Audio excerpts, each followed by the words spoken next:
How to deal with depression and anxiety? सारे yes. कितने चाहते हैं ये हो आज के सेशन का टॉपिक? जी, जो डिप्रेशन वर्ड है आजकल बहुत कॉमन हो गया है, छोटे छोटे बच्चे भी कह रहे हैं कि मैं डिप्रेस्ड हूँ। हंसने वाली बात नहीं है, और वो दवाइयाँ खा रहे हैं। अब सबसे पहले हमको मिल करके ये समझना है व्हाट इज डिप्रेशन, और फिर देखेंगे कि इसका क्या सोल्यूशन है। क्या ये सिर्फ एक साइकोलॉजिकल सोच है, या फिर इसका फिजिकल जो हमारे अंदर केमिकल जो इम्बैलेंसेस हो रहे हैं ब्रेन के अंदर, उससे भी कोई कनेक्शन है? सर, डिप्रेशन बेसिकली मुझे ये लगता है कि वो चीज़ है जब हम बहुत ज़्यादा एक्सपेक्ट करते हैं और हमें डर होता है कि हम वो एक्सपेक्टेशंस को फुलफिल नहीं कर पाएंगे। वो किसी और की भी एक्सपेक्टेशन हो सकती है, वो हमारी भी एक्सपेक्टेशन होती है। तो जब वो एक्सपेक्टेशन फुलफिल नहीं हो पाती, अल्कोहल ले लेते हैं, सिगरेट्स ले लेते हैं। और सिर्फ सिगरेट और अल्कोहल ही नहीं, मेडिकेशंस हैं बहुत सारी। Yes sir. मेडिकेशन पे हम चले जाते हैं, फिर मेडिकेशन के अपने साइड इफेक्ट्स हैं। बिल्कुल सर। कोई भी मेडिकेशन होती है उसके अपने साइड इफेक्ट्स होते हैं। हाँ जी सर। पॉइंट ये आ रहा है, व्हाट इज डिप्रेशन? पीछे उनको देना मैं। स्टेट ऑफ माइंड पे डिपेंड कर रहा है कि हम नेगेटिव सोच रहे हैं पॉजिटिव। कि जिस तरह से हम सोच रहे हैं, जिस तरह से हमारे फीलिंग्स इमोशंस काम कर रहे हैं, क्या इसके पीछे कोई फिजिकल रीजन भी है? हम क्या करते हैं, हमेशा एक प्रॉब्लम के एक छोटे से फ्रेगमेंट को देखते हैं और उस फ्रेगमेंट पे काम करते रहते हैं। होलिस्टिक अप्रोच नहीं है हमारी। होलिस्टिक मतलब कि हम पूरी तरह से नहीं देखते हैं किसी भी प्रॉब्लम को। मान लो प्रॉब्लम ये है, इसके इतने से एस्पेक्ट को हमने देख लिया या आधे को देख लिया और उस आधे को ठीक करते चले जा रहे हो, क्या उससे वो प्रॉब्लम ठीक हो जाएगी? तो one is psychological, which I agree it is, उसमें कोई डाउट नहीं है कि अगर उल्टा सोचोगे तो फिजिकली हमारे बॉडी के ऊपर रिएक्शंस उस तरह के होने लग जाए। स्ट्रेस होगा तो फिजिकली प्रॉब्लम्स आने लग जाएंगे। बट क्या इसका कोई फिजिकल रीजन भी है डिप्रेशन का? कंसेक्यूटिव फेलियर्स, मतलब that's what I think, due to consecutive failures. एक बार बंदा फेल हुआ, उसके बाद दोबारा होता है, फिर दोबारा होता है, तो then somewhere the person starts to think that it's not just my belief, it's actually true that I am not that able. तो आप अगेन जो आप बोल रहे हो किस लेवल पे है? वो फिजिकल लेवल पे है, साइकोलॉजिकल लेवल पे? ये तो हो गया साइकोलॉजिकल, जिस पे मेरे बहुत सारे सेशंस ऑलरेडी हैं कि फेलियर से कैसे डील करना है, नेवर गिव अप, लाइफ को किस तरीके से देखना है कि एक इवेंट का एंड आपकी लाइफ का एंड नहीं है। क्या इसके पीछे कोई फिजिकल रीजन भी है या नहीं है?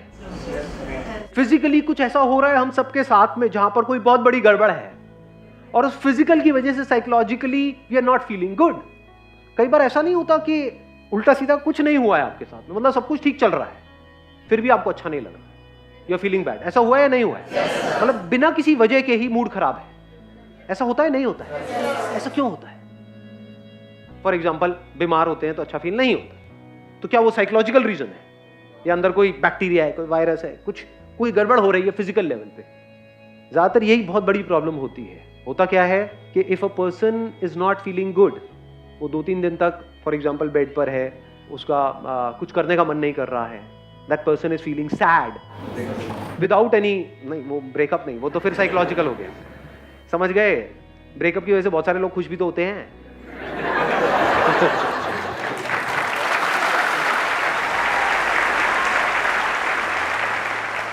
ध्यान से समझ लेना, आप किसी डॉक्टर के पास में जाओगे तो वो साइकोलॉजिकल पे ज्यादा ध्यान नहीं देगा। वो क्या करेगा, फटाफट से अपना वो निकाला, उस पर लिखा ये खा लो, तो वो किस लेवल पे काम कर रहा है? फिजिकल। और एक्चुअल में साइकोलॉजिकल लेवल पे आपको खुद काम करना होता है, कोई और आपके लिए नहीं कर सकता है। बाहर से कोई कितना भी बोलता रहे, चाहे वो डॉक्टर बोल रहा है, चाहे मैं बोल रहा हूं, चाहे कोई और बोल रहा है, इतना फर्क नहीं पड़ता है जब तक कि आपके खुद के अंदर से ना आ जाए कि मुझे अपनी थिंकिंग को चेंज करना है। तो साइकोलॉजिकली अपने आप को कैसे ठीक करना है, वो किसके हाथ में कंट्रोल है?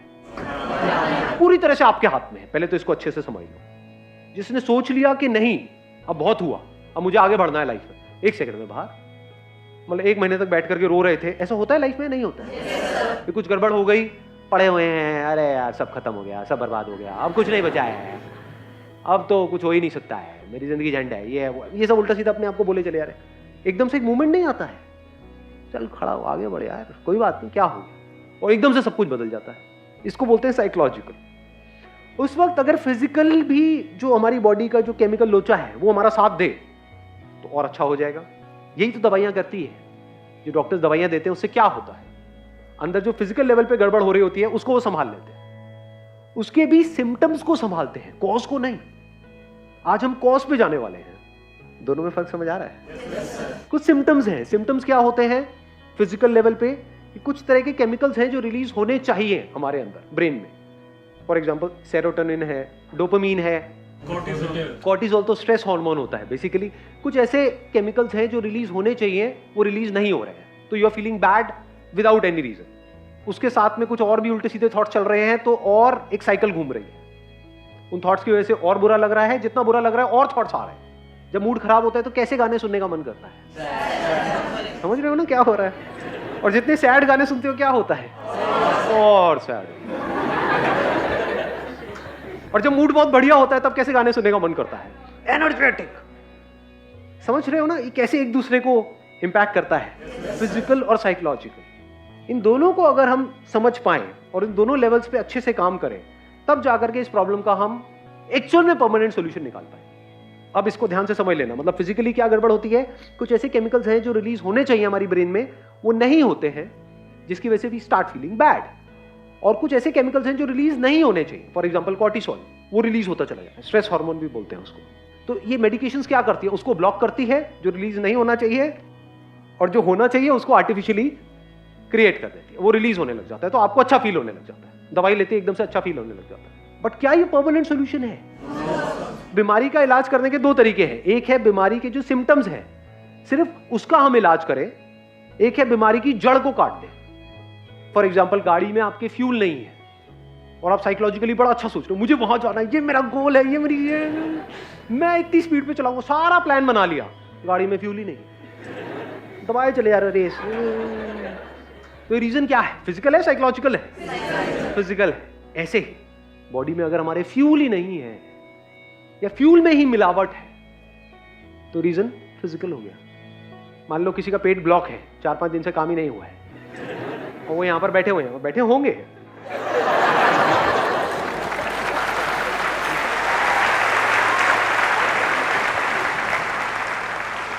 क्या वो ढंग से समझ पाएंगे कि मैं बोल क्या रहा हूं? सब ब्लॉक हुआ पड़ा है।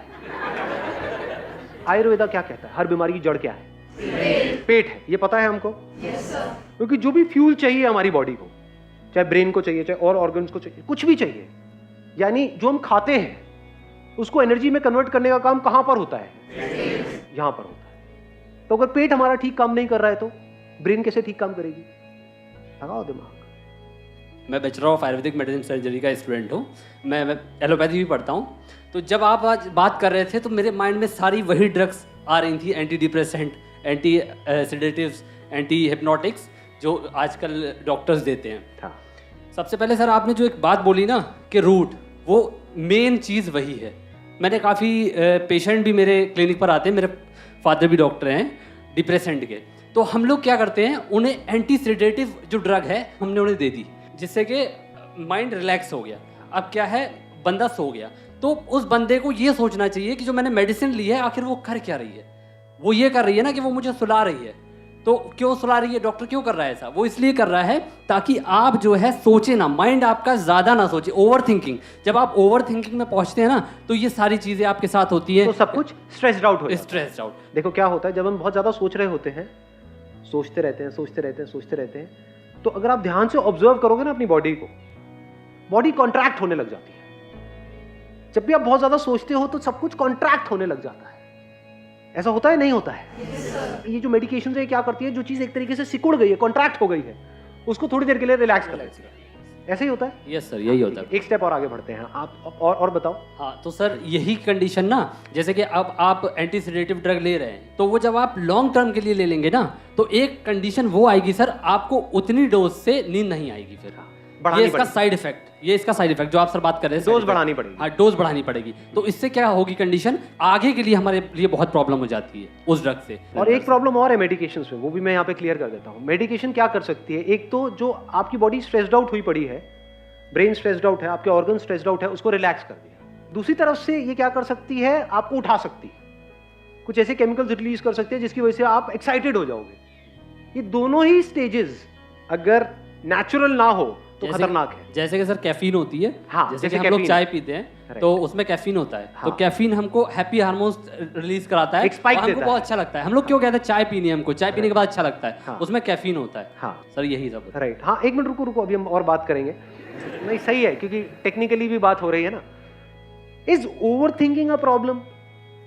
It is not a problem. क्योंकि कुछ भी काम आपको करना है तो आपको सोचना पड़ता है। क्या लगता है ये जो एथलीट्स हैं, क्रिकेटर्स हैं, जब ये खेल रहे होते हैं इनकी थॉट प्रोसेस किस लेवल पे चल रही होती है? तेजी से सोच रहे होते हैं, बहुत धीरे सोच रहे होते हैं? तो speed of thinking is not a problem. Thinking is not a problem. अगर उस थिंकिंग में कॉन्फ्लिक्ट है तो प्रॉब्लम है। अगर उस थिंकिंग में क्लैरिटी नहीं है तो प्रॉब्लम है। क्लैरिटी है तो जितना मर्जी सोच लो, कोई दिक्कत नहीं है। जैसे अभी ये सेशन हमारा चलने वाला है, मान लो जितनी भी देर तक चलने वाला है, अगर ये पूरे दिन भी चलता रहे तो मुझे कोई दिक्कत नहीं है। I will not feel tired. तो मैं अभी सोच रहा हूं या नहीं सोच रहा हूं, या फिर रिलैक्स पड़ा हुआ? हाँ, क्या बोल रहे हो भैया? ऐसा तो नहीं है ना? आपने बोला, मैंने सोचा, यहां से मैंने कुछ बोला, आपने बोला, तो एक कम्युनिकेशन चल रहा है। एक के बाद एक हम लेयर्स को हटाते चले जा रहे हैं। मतलब थिंकिंग बहुत ही डीपर लेवल पे चल रही है। उसकी वजह से क्या मैं टायर्ड फील कर रहा हूं? नहीं। जितना थिंकिंग में क्लैरिटी आती चली जाती है, हम कॉन्ट्रैक्ट नहीं करते हैं, एक्सपैंड करते हैं। तो कभी भी ये मत समझ लेना थिंकिंग प्रॉब्लम है। तो इन मेडिसिन की वजह से क्या हो रहा है, हो सकता है आपको थिंकिंग की जरूरत हो, बट माइंड इतना रिलैक्स हो गया है, कुछ करने का मन ही नहीं कर रहा है। दूसरी तरफ से ये क्या कर सकती है मेडिसिन, आपको एक्साइटेड कर सकती है। वो जो केमिकल्स अंदर जा रहे हैं ना, उसकी डोज बढ़ाते चले जाओ। इतने एक्साइटेड हो जाओगे, इतना फड़फड़ा जाओगे, होश भी नहीं होगा कि कर क्या रहे हैं। मतलब जरूरत से ज्यादा खुश हो जाओगे। और जब भी आप जरूरत से ज्यादा खुश हुए हो पास्ट में, अपने एक्सपीरियंस के बेस पे बताना, तब आपके साथ लाइफ में ज्यादा अच्छा हुआ है या बुरा हुआ है? तो जरूरत से ज्यादा एक्साइटमेंट भी बुरा है, जरूरत से ज्यादा रिलैक्सेशन भी बुरा है। अब जरूरत कितनी है ये कौन डिसाइड करेगा आपके लिए? क्या कोई डॉक्टर? क्या कोई दवाई? या आपको खुद को पता होना चाहिए? ब्रेन कैसी होनी चाहिए? जो ना डल हो ना ओवर एक्साइटेड हो, नॉर्मल एक स्टेट में हो। नहीं तो प्रॉब्लम इसकी एक बहुत बड़ी क्या है कि इन मेडिसिन की वजह से जो एक्साइटमेंट हमको मिलता है, लोगों को उससे अटैचमेंट हो जाती है। फिर एक नॉर्मल स्टेट भी होगी, माइक लेकर के बताना मैं ठीक कह रहा हूँ, गलत कह रहा हूँ? बिल्कुल सही बोल रहे हैं। हाँ, फिर अगर एक नॉर्मल स्टेट भी होगी, जैसे एक बंदे की एक नॉर्मल स्टेट है, उसमें अगर उनको लाया जाएगा तो वो कहेंगे इसमें मजा नहीं आ रहा है, थोड़ा और बढ़ाओ डॉक्टर साहब। उसका परमानेंट सोल्यूशन क्या है उसके बारे में हमको सोचना है। अभी मैंने एक फ्यूल का एग्जांपल आपको दिया था। हमारी बॉडी के लिए फ्यूल क्या है? फूड मतलब क्या? What is food? What do you call as food? Burger, pizza? What do you mean by healthy food? Physical activity से तो फ्यूल बर्न होगा, उसके बाद में हमको फ्यूल चाहिएगा। नहीं तो अगर आप फिजिकल एक्टिविटी करो और फ्यूल ढंग का ना लो तो फिजिकल एक्टिविटी भी आपके लिए नुकसान करेगी। तो अभी हम बात कर रहे हैं फ्यूल का। What is fuel for our body? जो हम खा रहे हैं सुबह से रात तक, वो पैकेज फूड जो खा रहे हैं, जो आपको बेचा जा रहा है, जो आपके सो कॉल्ड सेलिब्रिटीज आकर के एडवर्टाइजिंग कर रहे हैं, जो वो खुद नहीं खाते हैं बट आपको खिला रहे हैं, वो फूड है। पसंद क्या है, यहाँ से ऑनलाइन यहाँ से ऑर्डर कर दिया, वो आ गया, चले जा रहे हैं। अब फिर कह रहे हैं सर आपकी बातों का असर नहीं होता है।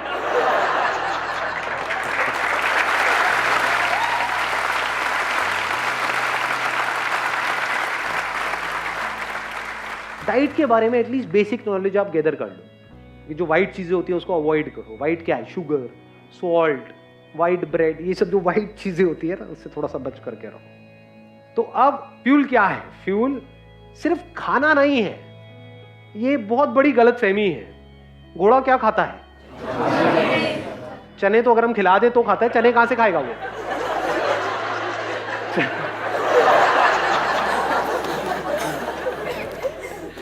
घास खाता है। दम होता है घोड़े में? नहीं होता है। तो घास खाना है क्या? कर दी ना घोड़ों वाली बात।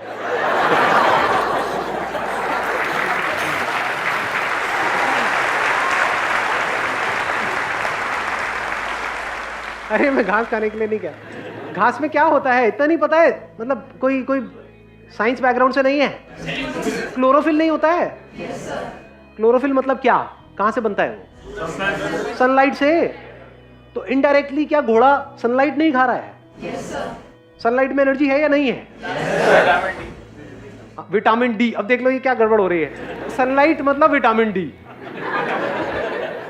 सनलाइट का रोल सिर्फ विटामिन डी तक है, या सनलाइट के जो हजारों लाखों फायदे हैं उसमें से एक है विटामिन डी? तो फ्यूल मतलब सिर्फ खाना नहीं, that is just one aspect of fuel. धरती, जल, अग्नि, वायु, आकाश, ये 5 तरह का फ्यूल है। फ्यूल से क्या होता है? अगर फ्यूल सही जाए हमारी बॉडी में, आपको मेडिसिन की जरूरत नहीं है। If you take the right kind of food for your body, that food is medicine without any side effects. You don't need additional medicine, अगर फूड को ही आप ठीक कर लो तो। Does it make sense? तो पहला क्या आया? धरती। धरती से रिलेटेड क्या आ गया? फ्रूट्स, वेजिटेबल्स, ये वो। दूसरा क्या है? धरती, जल, पानी। पानी की कमी हो गई तो अपने आप ही बुरा फील होना शुरू हो जाएगा। खाना उल्टा सीधा खाओगे, अपने आप ही बुरा फील होना शुरू हो जाएगा। धरती, जल, अग्नि, मतलब सनलाइट। मैं आपको बेसिक सा एक फंडा बता रहा हूं। डिप्रेशन का इससे डायरेक्ट कनेक्शन है, इनडायरेक्ट नहीं है।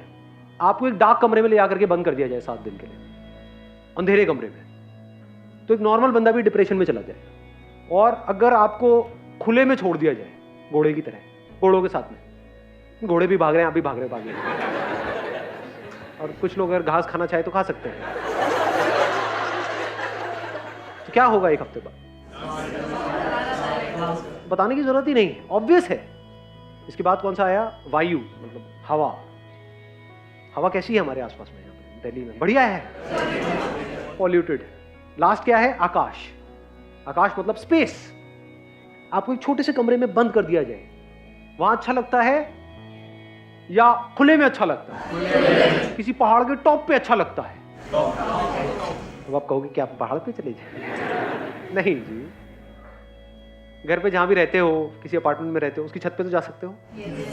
वहां पे छत पे जा करके अच्छा लगता है। तो क्या स्पेस फ्यूल है या नहीं है? इस पे हमारा कितना ध्यान है? या ध्यान है सिर्फ और सिर्फ थॉट्स पे? नंबर 1 थॉट्स कि मुझे ये करना है, वो करना है, वो करना है, मेरे साथ ये हो गया, वो हो गया। दूसरा, अब मैं इसको ठीक कैसे करूं, ठीक कैसे करूं, ठीक कैसे करूं। I am not too sure आप में से कितनों को एक्चुअल में पता भी होगा कि हेल्थ की जो पीक स्टेट होती है वो कैसी होती है, जब बॉडी, माइंड, इंटेलेक्ट और जो हमारी बाकी की सारी एनर्जीज हैं वो परफेक्टली काम कर रही होती है। नेचुरोपैथी के कुछ सेंटर्स हैं वर्ल्ड वाइड, इंडिया में बहुत सारे हैं और बहुत ही रीजनेबल रेट पर है। कोई भी दवाई खाने से पहले डिप्रेशन एटलीस्ट 7 दिन के लिए, मिनिमम 7 दिन के लिए, 7 दिन के लिए जाओ जहां पे खाना ढंग का मिले, पानी अच्छा मिले, हवा साफ सुथरी हो, सनलाइट मिले। उसके अलावा और भी बहुत सारे वहां पे ट्रीटमेंट्स होते हैं, मिट्टी विट्टी पूरा लगा करके लिटा देते हैं कहीं पर भी। ऐसा ना हो कहीं जाओ और मैं भी साथ में, सर आप भी।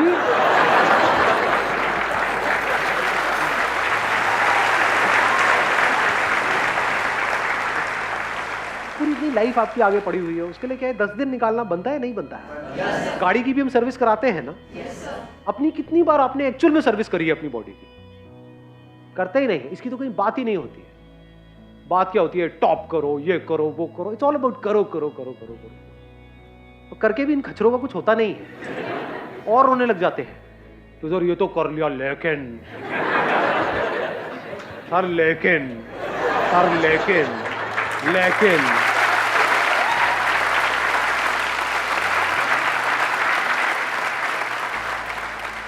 फिजिकली ठीक का मतलब क्या और खराब का मतलब क्या? डिस ईज, इसी में इसका मीनिंग छुपा हुआ है। Dis ease, when you are not at ease, that is disease. जो भी आप गड़बड़ कर रहे हो फ्यूल के लेवल पे, वो गड़बड़ करनी बंद कर दो तो बॉडी अपने आप ही एट ईज हो जाती है। Once you are at ease, mind clear हो जाता है, तब आप डिसीजंस ले सकते हो अपनी लाइफ के। और वहां पे जा करके आप ये सोच भी सकते हो कि यहाँ पे जो भी मैं अभी कर रहा हूं 7 दिन तक या 10 दिन तक या 15 दिन तक, उसको प्रैक्टिकली अपनी लाइफ में अप्लाई कैसे करूंगा अगले 1 साल तक। नहीं तो वो 7 दिन 10 दिन एक हॉलीडे की तरह हो गया, बेकार हो गया। You got the answer of this particular problem?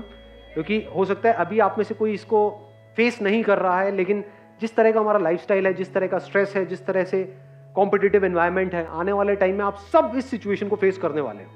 तो इस प्रॉब्लम को फेस करने के लिए, यानी साइकोलॉजिकल लेवल पे जो गड़बड़ है उसको फेस करने के लिए बॉडी आपका साथ दे तो बेटर है। Wish you all the very best. Thank you so much for coming.